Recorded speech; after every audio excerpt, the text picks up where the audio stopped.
Ya, di segmen terakhir ini saya tanya kepada Pak Derajat, Pak, apa cara yang paling cepat dilakukan oleh pemerintah? Ini saran dari Bapak supaya mungkin sepekan ini harga bahan pangan bisa turun sedikit lah, seperti apa?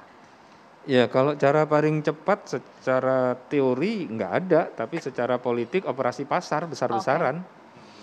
Itu aja. Jadi pemerintah, Mbak Ani, Presiden perintahkan Mbak Ani, aku nggak mau tahu, pokoknya kasih duit sekian, suruh Pak Arief dan teman-teman Bulog operasi pasar, aku maunya harga minyak goreng curah 14.000.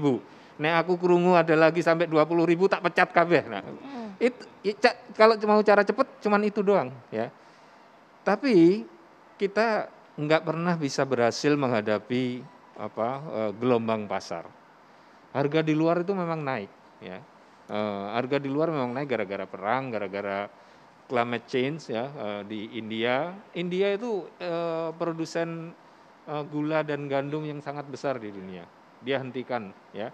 Malaysia sekarang menghentikan ekspor ayam, Singapura udah kelabakan ya. Jadi memang dunia serang seperti ini. Sama seperti laut yang selalu bergelombang. Tugas kita, tugas negara itu menyiapkan kapal yang kuat. Ya. Ketika gelombang besar, langkah paling cepat ya, oke segera amankan. Itu tadi operasi pasar besar-besaran tadi, pakai dana yang cukup. Ya.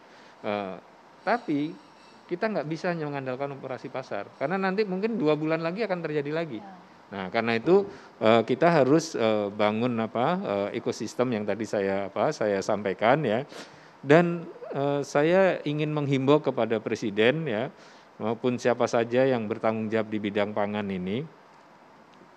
Dulu kita kesulitan menstabilkan harga pangan karena barang-barangnya diimpor. Ya. Tapi minyak goreng itu kita produsen terbesar dunia.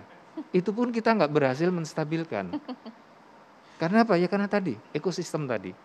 Nah, rinciannya mungkin nggak bisa kita bahas di TV ya, tapi bisa kita bahas lebih rinci. Pakar-pakarnya udah banyak, ahli-ahli pertanian, ahli-ahli perdagangan, ahli-ahli stok manajemen itu udah banyak ya. Tinggal kita punya political will, punya keinginan yang kuat. Oke, harga pangan harus kita buat stabil karena ini menyangkut hajat hidup rakyat banyak. Dan saya sepakat sekali, mohon maaf Pak Ngadiran tadi belum sempat saya bahas. Koperasi tolong diberdayakan ya. Koperasi nggak mungkin menyelesaikan masalah, itu nggak mungkin lah, kemampuan koperasi terbatas, kemampuan dana, tapi kalau kita nggak berdayakan koperasi ya, itu agak sulit juga untuk menjangkau yang di bawah-bawah. RNI mungkin nggak bisa menjangkau semuanya di bawah ya. Nah, ini dengan memberdayakan koperasi paling nggak itu akan menyebarkan gainnya, akan menyebarkan pemerataan sehingga beberapa tujuan bisa tercapai. Tapi memang yang terakhir kesulitan kita ini itu tidak lepas daripada politik anggaran. Nah, politik anggaran kita itu memang sudah beberapa dekade ini kurang lagi berpihak kepada pertanian dan pangan. Nah, itu mungkin tugas para politisi ya, termasuk saya di partai saya ya, untuk mendorong kembali politik anggaran yang lebih berpihak kepada pertanian dan stabilisasi pangan. Terima kasih. Kalau terakhir Ibu Guna ini, apa harapan Ibu nih? Ini didengar oleh seluruh narasumber kita, mudah-mudahan. Kayaknya semua turun lah, harga-harga stabil lagi kayak yang waktu belum tahun baru tuh.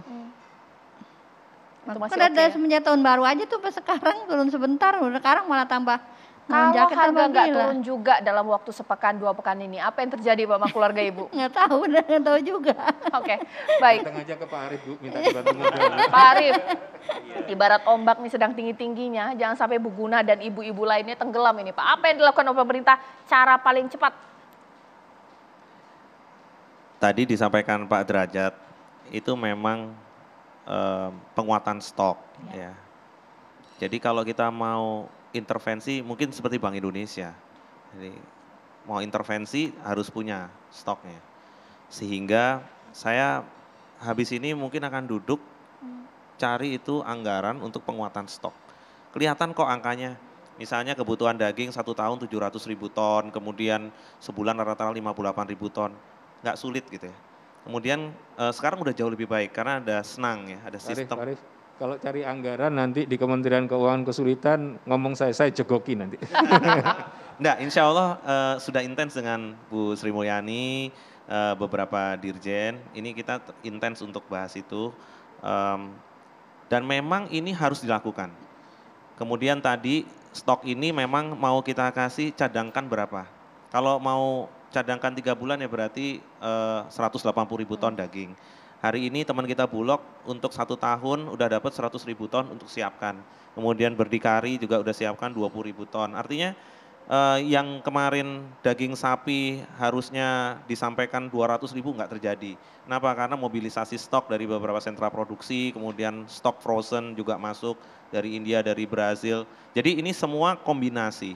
Nah, saya menghimbau seluruh stakeholders pangan yang ada, hari ini kita kolaborasi yuk gitu ya. Pak Mentan nanti produksi dengan teman-teman di Kementan, kita di Badan Pangan, kemudian BUMN, ada ID Food dengan anak perusahaannya dan Bulog siap serap. Kemudian meeting terakhir Pak Presiden juga menyampaikan produksi di 5 daerah. Yang pertama Sumatera Utara, kemudian Kaltara untuk backup nanti IKN, kemudian ada Sulawesi Tengah, kemudian Papua. Itu juga beliau sudah sampaikan. Dan lagi-lagi politik anggaran tolong disupport gitu.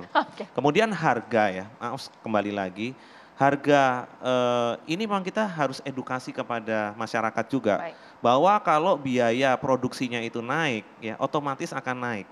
Hari ini kita nggak bisa bilang harga pupuk tidak naik. Jadi saprotan, saprodinya memang naik. Nah sehingga apa yang harus kita kerjakan bersama-sama sebagai stakeholder pangan itu menjadi penting. Terima kasih. Ini mudah-mudahan kita harapan besar lah dari pemerintah bahkan juga dari berbagai macam stakeholder untuk membereskan masalah pangan supaya kebijakan pangan orientasi kepada konsumen, pedagang bahkan juga pertanian untuk menstabilkan harga pangan. Terima kasih Bapak-bapak, Pak Arief, Pak Andi, Pak Ngadiran, juga Pak Derajat dan juga Ibu Gunah. Saya Cica Nisa menutup Indonesia Business Forum malam hari ini. Selamat malam, sampai jumpa.